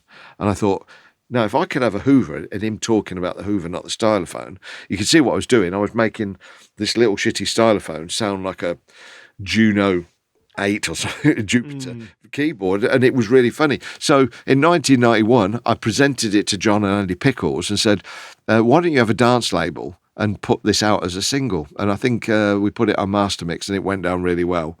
But they said, did you first reach out to John and Andy then, just through Jive Bunny, just being like, I'm a fan? Well, what happened is, just to join the dots up here, because I got to know Martin Smith, who worked for Music Factory, Mastermix, owned by John Pickles, son of Andy. Got it. I got to become part of the family. So I suppose really I got to know Andy Pickles. I remember when I first met him, he was a pop star, you know. He was 19 wearing a blue velvet jacket. I was just a young lad eating tin tomatoes. So I looked up to Andy Pickles and Martin Smith. They was like my idols, you know. I'm a young lad with my idols. But then it's like anything in life, you get to know them and then they become mates. And so I suppose I wormed my way into the Music Factory family that way. So, at this point, I'm speaking to John. I've got to know Andy a little bit. He's a bit curious about me. We pass each other in the corridor, pop my head in the studio. All right, Andy. Ooh, don't want to speak to him. He's a big pop star. He won't want to speak to me. Who's he working with at the time then? Well, we're still working with Les Emstock, and then he worked with another couple of engineers. He was the driving force behind Jive Bunny, but then it was Jive Bunny the master mixers, so there was a team of mixers. In fact, Martin Smith, who I talked about, he did the 4th single, so it wasn't about one person. It was about somebody dressed up as a rabbit dancing on stage, and then a team of producers hidden behind the singles, a collective. Yeah. So I sent this stylophone. I called it Stylophonia and we called ourselves the Two Little Boys. How ironic! First single I ever bought was by Rolf Harris called Two Little Boys, and then we became, me and Guy Garrett, because we've done this single with Rolf Harris, our DJ name become the Two Little Boys. Looking back, what were we thinking? So this track went out. It got to number 91 in the charts, but I couldn't clear the sample on the original record.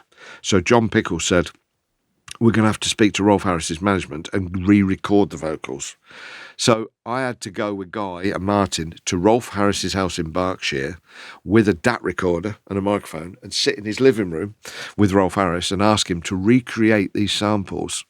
And he, obviously it's like 30 years ago, he's going, what? What's the track? He hadn't got a clue what rave was. What am I doing? You know, and we got him to say loads of silly things like, I'll house you, jack your body. And he didn't know what he was saying. He charged us $3,000 for an hour to do these samples. $3,000. Showed us round his house. He was pleasant. He swore a bit, but, you know, obviously at that time, I must stress, nobody knew. Yeah. Nobody knew. And it's a bit like this with the Jimmy Savile stuff and everything like that. A lot of people think, oh, you spoke to Jimmy Savile once. Oh, there must be something wrong with you. No, the whole world was conned for 40 years. The same with Rolf Harris. He was on our television as a kid growing up. He was a superstar. So at the time, this was great. We got on Channel 4. The track was quite big in America, Stylophonia, and that was my first single release that didn't chart. I suppose it flopped in a way. I would have thought with Rolf Harris on it at the time, it might have had a bigger success. But we became the two little boys. And anyway, Martin Smith said, after Megabass, what I want to do is do an album called Hit the Decks, Battle of the DJs. And because me and Guy, to be fair, we were bloody good at the time. So were Megabass. We thought we was as good as them then. We got our skills right, by the way. So we had a Battle of the DJs album called Hit the Decks. And it was TV advertised. It was on Telstar, I think. So you're watching Coronation Street, and the next thing, you got Praga Khan injected with the poison being played, and The Prodigy. In fact, The Prodigy's record label, XL, when we were putting this album together, begged us to put it on Charlie Says, their first single. Nobody heard of them. We loved the track, Charlie Says. It was an underground track. They said, please, we think Prodigy are going to be a big act. Should we put it on the album? Yeah, all right, then we'll put it on the album. So Hit the Decks 1's got Prodigy, Charlie Says on it, which was a TV advertised album, which actually helped that track become successful. You know, it sold 300,000 copies. Yeah. It's on during Coronation Street on your advert. And we used the Prodigy, Charlie Says, in the edit of the advert. So it helped promote the single. So I like to think that Liam Howlett should thank us a little bit for launching the Prodigy. But so this album was underground. It was like Dutch, Italian imports, German techno.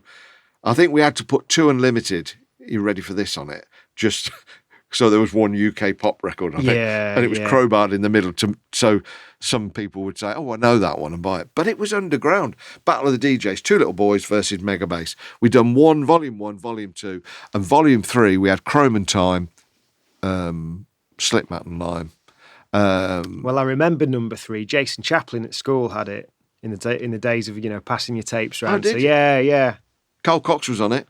Right. Carl Cox did, and we did a tour, Hit the Decks tour with Carl Cox, and we played at the Hippodrome in Leicester Square, and we did a Hit the Decks night on a Thursday. Not many people turned up, but we went. It was all the DJs had to do or recreate their mix in a nightclub with a sampler. It was manic. But yeah, we played with Carl. He wasn't really, I'd say, that big at that point. It was probably early days, But yeah, this is all where we're going to get to with Tidy, because these are all the things that make it up. When people say, where did Hard House come from? High energy, Chicago house, Italian house, piano house, rave, German techno.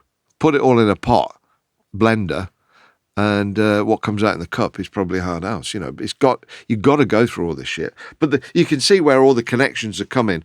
By the way, the only one bit of sad news at this point is during the success of, I thought I'd made it, TV advertised album, and the guy that inspired me, Peter Slaghouse, I get a phone call, he's dead. He's been killed in a car accident, 26 years old, driving back from the club. Oh, no, 28 years old. My hero. For me, this was the first death I'd ever... Yeah. I'd had a nan, one great nan died, but I'd never known anybody close to me or anybody I aspired to I knew that had died. And I took the news quite badly, actually. I've never let on, even probably to my wife. I think internally in my head, I did struggle with his death because it was so. I'm there 1 minute, he's teaching me this stuff, great studio. I'm a big fan of his. He's only a couple of years older than me. He's driving back from a nightclub late at night, hits a car in his BMW, and then he's dead. And I think it was Martin Smith that actually told me the news. And he told me in a bad way, I think, because he didn't realise how close I was to him. And he said, oh, yeah, it was him that told me. He said, oh, yeah, that Pete Slaghouse is dead. When somebody drops that in the conversation, like, what? Yeah. You've just said it. He's not sat me down. It's like, I didn't think he realised how close I was to him. Shit. I remember I went away on holiday with my parents, I think, the week after. And it was one of them holidays where I'm in a caravan staring out the window thinking, I lost a relative. Really hit me bad. And he just had success with Jack to the Sound of the Underground. He was destined to be a big star and cut off in his prime. And I'd like to think that he would have been a huge star. He was from Holland. He was Peter Slaghouse. Yeah, check him out. He's a bit of a legend, an unsung hero, I'd like to think, yeah. So where do you want to go next from Hit the Decks? So had you still got a full-time job at this point? No, I do remember this. February the 7th, 1991. There you go. Dinner time. Rainbow's on. I'm there in my red uniform eating tin tomatoes, and I look at the wife, and I'd had enough of work. I'd really had enough. Stacking beans. I got to the point, even though I got some great mates around me, I thought every working hour I was thinking, how can I make this mix? And I sat there and I said, Ange, I'm not going back. She said, what? I'm not going back. I can't do it anymore. I want to be upstairs making music. I've got this potential single with Rolf Harris. We've got this album coming out. I can't be stacking beans. It's time to move on. So when you say I've got the album coming out, do you mean Hit the Decks? Yeah, Hit the Decks. I got the Rolf Harris single in the wings. I got Hit the Decks. We were getting some decent, regular £500 a month coming in from the mixes. There was potential. It was my golden moment, and I said, I can't further my career if I don't put every working hour into the studio. It's now or never. I said, will you ring them up and tell them I'm not coming back? And she said, you want me to ring them? I said, yeah. Tell them I'm not coming back. And she did, bless her. She rang them up and says, Ammo's not coming back. And I didn't go back. And that was February the 7th, 1991. And so that was it. That was the last time I had a proper, what they call in the industry, proper job. I'd love to have heard the other end of that phone call as soon as the person hung it up. Yeah, it was just the disbelief. I imagine they were pissed off but not shocked because they knew, if I was in the canteen, what was he talking about? He was talking about echo samplers. No, I was talking to a brick wall. They wanted to talk about football and what was in the news. I'm talking about, the 909 drum machine and, how better it is than the 808. People go, what are you on about? What is an 808? For God's sake. So, yeah, I'm a bit of a quirky, odd animal, really, at work. So it was time to leave. And it was the best thing I ever done. Johan, Darren Kennedy, by the way, who still worked there, he persisted and stayed there a few years longer. It's sad about Darren because he did, looking back, I was with Guy, and did I neglect Darren? Did our friendship, did we drift apart? And I think because Darren died in pancreatic cancer in 2019, forgotten any regrets. I wonder whether we should have still, I don't know why we drifted apart. I don't know whether you've had friends where sometimes you can't put your finger on why circumstances. Yeah. It's not like we fell out and we had the same interest. In fact, he did some mixes for mastermix and got a few on. But he didn't. He should have done better than me. He taught me really how to mix. He was probably a big inspiration, and I didn't realise it. He was a best mate. We did everything together. His dad and him took me to gay clubs. Without Darren Kennedy, he is a very important part of my life. And yet, during the 90s, when I started to have success with Guy as the two little boys, and Darren weren't there. He was in his studio trying to be me. And the difference was I got to know Andy Pickles. I got to know the Music Factory team. I went to Holland on a ferry to say hello to Pete Slaghouse. He didn't have either the gumption or the drive to do that. He was a different person to me. But then I sometimes think, looking back, particularly after his death, whether I should have pushed him to come with me, and it would have been a different story.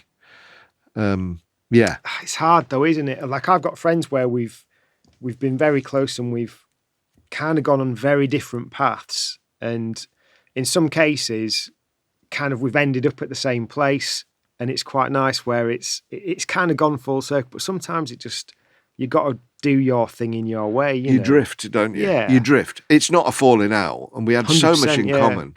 But he became unemployed, and I'm not going to speak ill of Darren, but he became insular. I think he did. His dad, who took us to the gay clubs, died in 1991 when all this is kicking off, and it hit him hard. He was very close to his dad and his dad's partner, and his dad died of AIDS, HIV, which, by the way, going back to the 80s, me going to gay clubs, we'd not touched on it, but, going to gay clubs was a dirty thing, a bad thing to do in the 80s. Well, while it was a fun place, we were living in the terror that everybody was going to die of AIDS. There's adverts on television. You're watching EastEnders, and at the end it was giving you a health warning about catching AIDS and stuff. And we were ill-informed, and you didn't know if you could get it through blood, kissing. It was so, it was a terrifying time, sexually transmitted disease. We didn't know, was it just gays? Was it straights? Was who was getting it? Everybody was having tests done. It was very dangerous. And yet, I suppose at the time, I just wanted to go and hear the music. And I was more educated than your average person, because obviously we knew them people who had it, and we did our research, and we sort of embraced it. And in fact, me and Ange, we're sort of very... we waved the flag, I think, for gay rights in the 80s. Me and Ange, we were very pro-gay. I remember my mum, bless her, and to top it all, I moved in with a gay man for a year, Norman, who got me into classical music. And my mum must have thought all the way, well, why is my son, who was into the Village People, in this? She was convinced I was gay. Yeah. I'd got a girlfriend, and it was. She called me Lee. Oh, by the way, I haven't told you what, just a caveat here, what my people are thinking, well, what was your real name before you were Amadeus Mozart? We must point this out.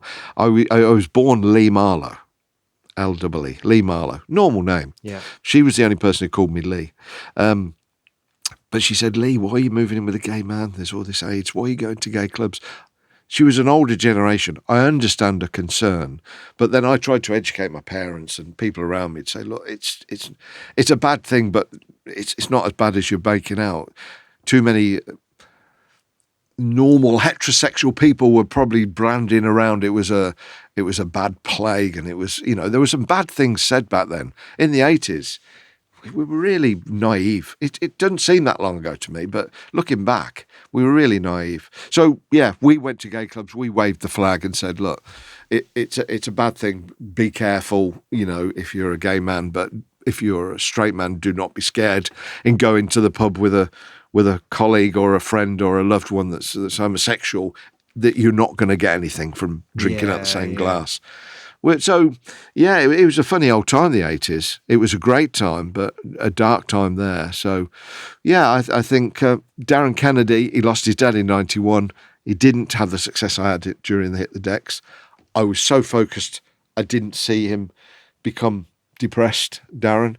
I think he started smoking weed, and then the onset of that made him more insular. I do believe that can create a problem, I suppose that when you've got all these kind of positive things, it must be so exciting, and you must be kind of spending so much time looking forward that you're maybe not looking to the sides to see what else no, is I going wasn't. on. But looking back now, only retrospectively, I think, maybe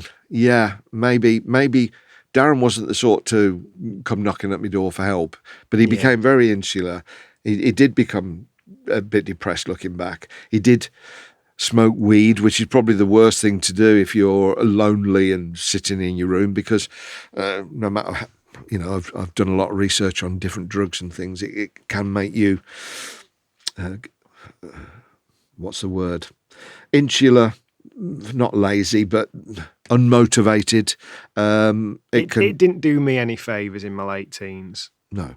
I think that gets us to quite an important and significant point in the story, because, as I say, we've got another 32 years, maybe 33 years if the end of this comes out at the start of 2026. So, but can I just stop you there? Don't worry about those, because in those 30 years, there's probably 5 years when nothing happened, so we can we can jump that. So it'll be good. Yeah. So I think if we leave it there for today, Yeah. I just want to thank Sam and TYX for having us as well. It's a lovely space at Talyard North, just to give it a shout out. Oh, it's fantastic. You know, just before we finish, we moved here. You know, Tidy moved here 3 years ago, and we absolutely love the Talyard North. You know, Talyard South's great, but yeah, who would have thought in Wakefield there'd be such a fantastic creative hub for people to come? And the podcast room that we're in now is absolutely fantastic. So yeah, agree with you. Thumbs up, big shout out to the TYX team. Great stuff. Well, yeah, cheers, Sam. And thanks a lot, Amo. It's been an absolute pleasure. And yeah, let's get one locked in for in the next week or two. Yeah. And do part 2. Yeah. It gets even better. Awesome. All right, man. Take care. Cheers.